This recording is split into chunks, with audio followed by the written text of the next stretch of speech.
Bismillahirrahmanirrahim. Bonjour chers étudiants. On continue toujours dans la pathologie néphrotique chez l'enfant, toujours en pédiatrie. Aujourd'hui, on va aborder le syndrome néphrotique chez l'enfant. Vous allez trouver comme d'habitude tous les supports dans la description à télécharger. N'oubliez pas, chers amis, à abonner afin de recevoir ces vidéos durant toute l'année. N'oubliez pas aussi maximum de j'aime, maximum de partage afin que ces vidéos atteignent le maximum des étudiants le plus tôt possible. On va suivre le plan du cours suivant. Connaître les objectifs de ce cours, définition, l'intérêt de la question, et bien sûr, c'est le taux élevé de fréquence de ces pathologies, la classification étiologique, la physiopathologie et l'anatomopathologie, les titres les plus importants toujours à reconnaître. On passera à l'étude clinique, évolution, traitement et dernièrement selon l'évolution. Donc on va aborder dans la première partie la physiopathologie.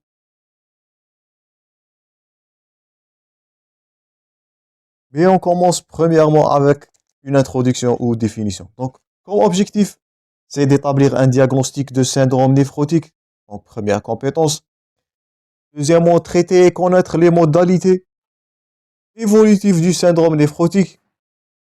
Troisièmement, c'est dépister les complications et les traiter, définir les critères d'impureté et l'identification ou bien l'indication à la ponction biopsie rénale, comme on a vu dans la protéinurie et dernièrement expliquer la maladie à l'enfant et à sa famille. Comme définition, le syndrome néphrotique, donc, il est défini par, ce sont de multiples ou bien c'est un ensemble de signes qui sont biologiques et cliniques. Ils sont secondaires à premièrement, notez bien, à une protéinurie. Donc on va la détecter à la bandelette urinaire. Je vous invite à consulter le cours de protéinurie. On a abordé avec détail ce signe ou bien ce symptôme. Cette protéinurie, elle est supérieure à 50, donc vous êtes censé de garder les chiffres en tête. Cette protéinurie, elle est supérieure à 50 mg par kilogramme par 24 heures. Et une albuminémie, donc albumine, c'est la protéine majeure qu'on calcule, donc elle est inférieure à 30 grammes par litre. Aussi, dans un syndrome néphrotique, on associe premièrement l'hyperlipidémie, l'hypercholestérolémie et du syndrome œdémateux. Donc, je répète, à retenir, le syndrome néphrotique, il va contenir, gardez bien en tête, une protéinurie qui est supérieure à 50 mg par kilogramme tous les 24 heures, premier critère. Deuxièmement, une albuminémie qui est inférieure à 30 grammes par litre. Troisièmement, hyperlipidémie, hypercholestérolémie et, selon le plan clinique, un syndrome œdémateux. On va le détailler dans les manifestations cliniques. Dans ce cas-là, on va distinguer deux syndromes néphrotiques. Vous êtes censé de différencier entre eux. Donc, premièrement, un syndrome néphrotique qui est dit pur et un syndrome néphrotique qui est dit impur. Le premier, donc dans le syndrome néphrotique pur, il associe une insuffisance rénale et il associe aussi des œdèmes. Premièrement, il associe des œdèmes, une hypertension artérielle. Mais ces œdèmes, cette hypertension artérielle, elle est transitoire. Par contre, du syndrome néphrotique impur, donc comme le nom indique, il est impur, il est dû à une cause secondaire. Donc là, on note une insuffisance rénale, une hypertension artérielle, aussi une hématurie microscopique. Donc, dans le syndrome néphrotique impur, on notera l'hématurie qui n'est pas présente dans le syndrome néphrotique pur. Et ces trois signes-là, cette insuffisance rénale, cette hypertension artérielle, cette hématurie, dans ce cas-là, elle est présente de façon permanente. Donc, comme définition, donc, on récapitule premièrement protéinurie,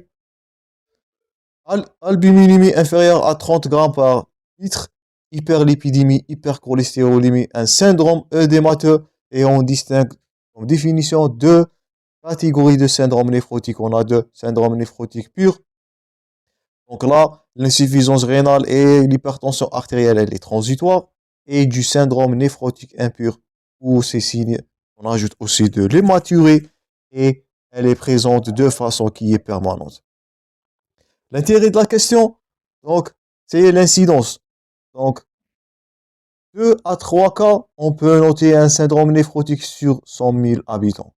Il est très fréquent. Il occupe la deuxième place après la glomérulonéphrite dans la pathologie néphrotique. Donc la première pathologie à redouter chez l'enfant, notez bien, c'est de la glomérulonéphrite. Et notre intitulé aujourd'hui, le syndrome néphrotique, il est classé, il occupe la deuxième place après ce dernier. L'âge de survenue est situé entre 2 mois et 12 ans, avec un pic entre 1 et 5 ans. Les deux complications à redouter dans ce syndrome néphrotique, notez-les bien, c'est l'infection, premièrement, et la thrombose qui est due à la stase veineuse. Donc, on risquera l'infection et on risquera la thrombose qui est due à la stase veineuse. Passons maintenant à la classification étiologique. Donc, selon l'âge, on peut classer le syndrome néphrotique sous 2 terrains.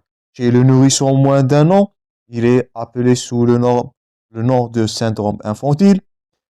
Et deuxièmement, chez l'enfant un peu plus grand, là, on a un syndrome néphrotique de l'enfant qui est prédominé par syndrome néphrotique primaire ou de syndrome ou bien de la néphrose lipoïdique. Commençons premièrement par le syndrome néphrotique infantile. Il survient chez un nourrisson qui est âgé moins d'1 an. Ce dernier, il peut être soit héréditaire ou bien soit secondaire à une autre pathologie. Donc, ce qui caractérise la forme infantile, c'est l'hérédité. Donc, toujours on craint les maladies héréditaires selon bien dans un territoire ou bien dans le terrain infantile. Donc, cette pathologie héréditaire, elle peut être soit autosomique récessive. Là, on note le type filandé ou le syndrome cortico-résistant familial. Donc, ils sont, je répète toujours, des pathologies héréditaires selon le mode autosomique récessif ou bien des pathologies selon ou bien transmises selon le mode dominant. Là, on a la hyalinose segmentaire focale, le syndrome de Dennis-Hydrache. Donc, premièrement, le terrain héréditaire, il est soit autosomique dominant, soit récessif. On a l'exemple récessif de type filandé, le syndrome familial cortico-résistant. Et concernant la transmission dominante, là, on note la hyalinose segmentaire focale, le syndrome de Dennis et Dash. Parfois, ce syndrome infantile, il peut être secondaire soit à une infection, une thrombose, ou bien de la veine rénale, une intoxication aux métaux lourds et on note aussi les tumeurs rénales qui sont contributives à la genèse du syndrome néphrotique dans sa forme infantile. Donc, on classe le syndrome néphrotique soit pur, soit impur selon les manifestations cliniques ou bien selon l'évolution. Et on le classe aussi selon l'âge sous 2 titres. Là, le premier qui est infantile, héréditaire ou secondaire. Et deuxièmement, le syndrome néphrotique chez l'enfant et qui est dominé par la néphrose lipoïdique, qui est la forme clinique la plus fréquente chez l'enfant et elle est caractérisée par une lésion, notez bien, glomérulaire qui est minime. Donc, devant un terrain d'un enfant qui est un peu plus grand, supérieur à 1 an, devant un aspect anatomopathologique où on évoque, notez bien ce terme-là, une lésion glomérulaire minime, là on va évoquer la néphrose lipoïdique primaire qui est, je répète, la forme clinique la plus fréquente chez l'enfant qui est un peu grand. Aussi, le syndrome néphrotique peut être secondaire chez l'enfant ou l'âge qui est supérieur à 1 an et il est prédominé par les maladies infectieuses bactériennes. Donc, on a le cas de la glomérulonéphrite aiguë post-infectieuse. En cas de syphilis, en cas d'infection à streptocoque, en cas d'endocardite, aussi elle peut être parasitaire.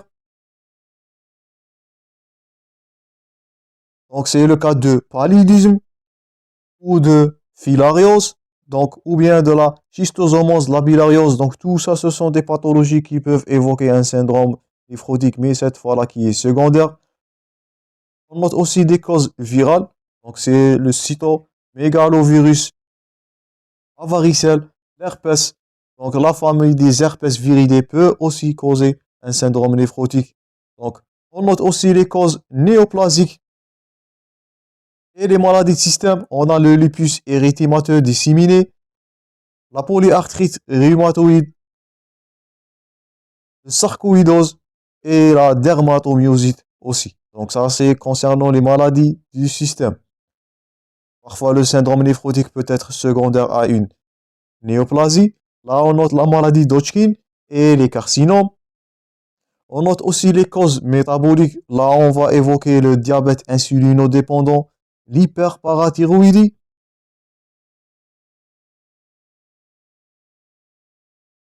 troubles métaboliques.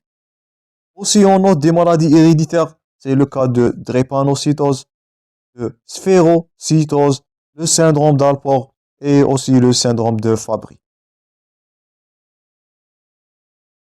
Aussi, les maladies allergiques peuvent causer un syndrome néphrotique en cas de piqûre d'abeille, les maladies sériques, donc et la liste s'allonge en hypersensibilité, et aussi c'est la glomérulonéphrite primitive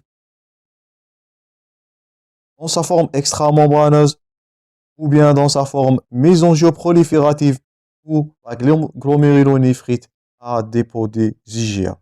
Donc, le terrain infantile,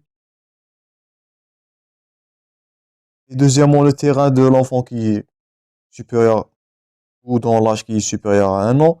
On note la prédominance de la néphrose lipoïdique. Et sur le terrain infantile, ça peut être héréditaire qui est prédominé par les maladies autosomiques récessives et dominantes. Là, on note le syndrome cortico-résistant familial, la hyalinose segmentaire focale et aussi le syndrome de Dennis et Drash. Selon la forme infantile ou bien le terrain de l'enfant grand, c'est la syndrome ou bien c'est la néphrose lipoïdique. C'est la principale, c'est la plus fréquente des lésions glomérulaires avec un aspect anatomopathologique. Gardez ça en tête, des lésions glomérulaires qui sont minimes, mais elles peuvent être secondaires, soit de maladies infectieuses, maladies de système, une néoplasie, des causes métaboliques, héréditaires, maladies allergiques et aussi de la glomérulonéphrite dans sa forme primitive. Avant de conclure cette partie, on va aborder la physiopathologie et noter là, c'est l'origine immunologique qui a été impliquée par plusieurs arguments. Donc là, on va impliquer le rôle de lymphocytes suppresseurs. Ils vont produire, donc notez ce thème-là, ils vont produire des lymphokines et ces lymphokines-là vont causer quoi? Ils vont être responsables à la perte de charge négative de la membrane hyaline, ou bien de la membrane glomérulaire. Donc la membrane glomérulaire, elle va perdre sa charge négative. Donc ou bien ce changement, il est responsable à une augmentation de la perméabilité capillaire et qui va expliquer tous les signes qui sont rencontrés dans le syndrome néphrotique. Là, on va noter la protéinurie qui est massive, l'hypoalbuminémie, l'hypoprotéidémie, et ça va donner l'augmentation de la pression oncotique. Et là, c'est les œdèmes. Plutôt, c'est la diminution de la pression oncotique. Lorsqu'on dit diminution de la pression oncotique, c'est la capacité des protéines de retenir de l'eau. Lorsque cette dernière est diminuée, donc là, on va noter les œdèmes. Aussi, les pertes de protéines, qui sont dans ce cas-là transporteurs, ils peuvent causer de l'anémie, la perte de la transférine, donc l'hypothyroïdie, la perte de protéines,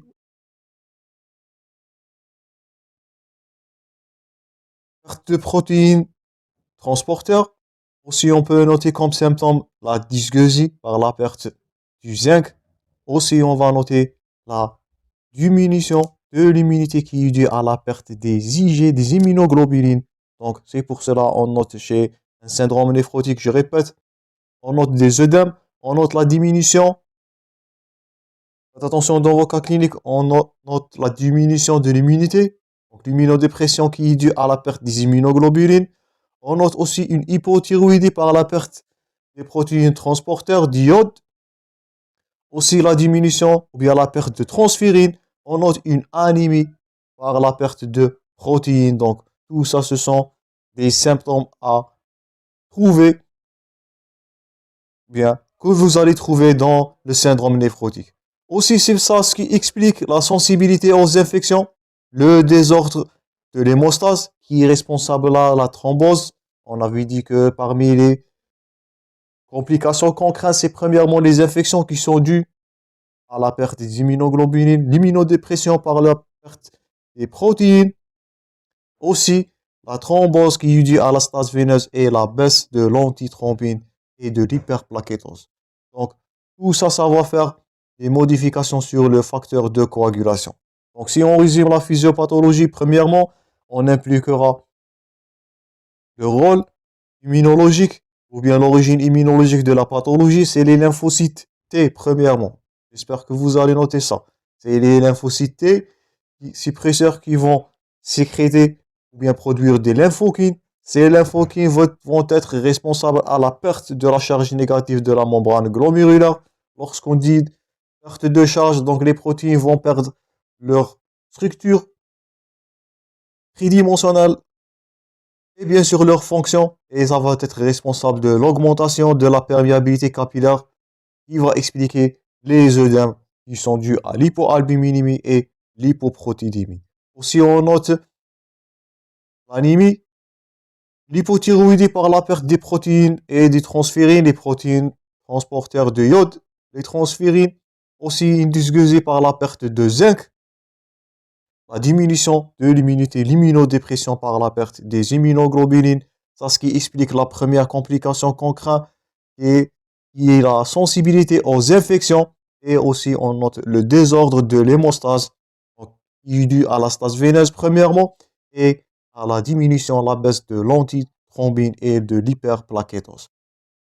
Et bien sûr, la modification, on note aussi la modification des facteurs de coagulation. Donc, toute perte de protéines, vous allez faire vous allez avoir le retentissement sur ces terrains qu'on a déjà cités dans ce titre.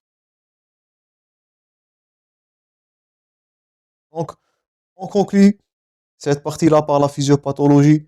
On va continuer deuxième partie sur l'anatomopathologie, les lésions pathognomoniques, surtout dans la néphrose lipoïdique. On va voir la description clinique du syndrome néphrotique idiopathique chez l'enfant, qui est le plus fréquent. Et dernièrement, l'évolution et le traitement. Je vous remercie pour votre attention, chers amis. Je vous rencontrerai très prochainement dans la suite de ce cours. Bon courage dans vos préparations et à la prochaine.